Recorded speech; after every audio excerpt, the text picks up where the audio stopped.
grade 3 আৰু grade 4 recruitment service act আনিছোঁ আৰু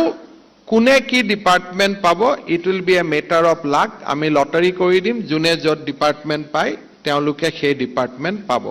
যে গোটেইকেইটা বিভাগৰ পিছৰ এক্সাম বছৰত তেওঁলোকে এবাৰ পাতিব আৰু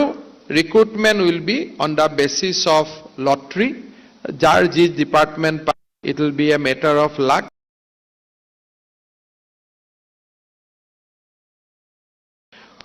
অভিযন্তাসকলৰ নিয়োগৰ ক্ষেত্ৰত আমি এটা মূলভূত পৰিৱৰ্তন কৰিব খুজিছোঁ আগতে লোকসেৱা আয়োগে প্ৰত্যেকটো বিভাগৰ বাবে সুকীয়াকৈ ইঞ্জিনিয়াৰিং ছাৰ্ভিচৰ পৰীক্ষা পাতিছিল আৰু দেখা যায় যে প্ৰাৰ্থীসকলে এক প্ৰকাৰ মিউজিকেল চেয়াৰৰ দৰে ইটো বিভাগৰ পৰা সিটো বিভাগলৈকে তেওঁলোকে ঘূৰি থাকে যদি ৰুৰেল ডেভেলপমেণ্টত পায় ইৰিগেশ্যনত পায় তাৰ দুদিন পিছত যদি লোক নিৰ্মাণ বিভাগত পায় তেওঁলোকে আকৌ তালৈকে গতি কৰে উদ্দেশ্য আমি সকলোৱে বুজি পাওঁ উদ্দেশ্য আমি জানো আৰু সেই উদ্দেশ্যবোৰ লাহে লাহে অসমত শেষ হ'ব লাগে সেইকাৰণে এইবাৰ আমি ইঞ্জিনিয়াৰৰ ৰিক্ৰুটমেণ্ট একেলগে কৰিম আৰু কোনে কি ডিপাৰ্টমেণ্ট পাব it will be a matter of luck আমি লটাৰী কৰি দিম যোনে য'ত ডিপাৰ্টমেণ্ট পায় তেওঁলোকে সেই ডিপাৰ্টমেণ্ট পাব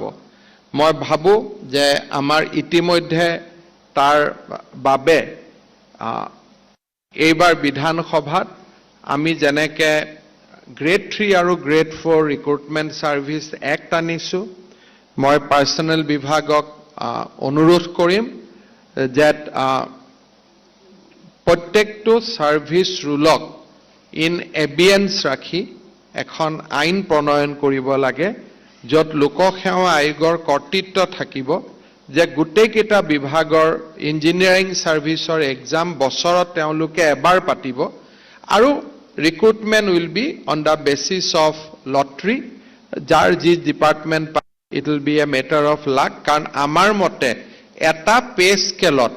কাক বেছিকৈ টকা খাব সুবিধা দিম সেইটো চৰকাৰৰ কনচিডাৰেশ্যন হ'ব নোৱাৰে চৰকাৰৰ কনচিডাৰেশ্যন হ'ব যে প্ৰত্যেকটো ডিপাৰ্টমেণ্ট আমাৰ কাৰণে ইম্পৰ্টেণ্ট আৰু প্ৰত্যেকটো ডিপাৰ্টমেণ্টক আমি একেধৰণে চলাব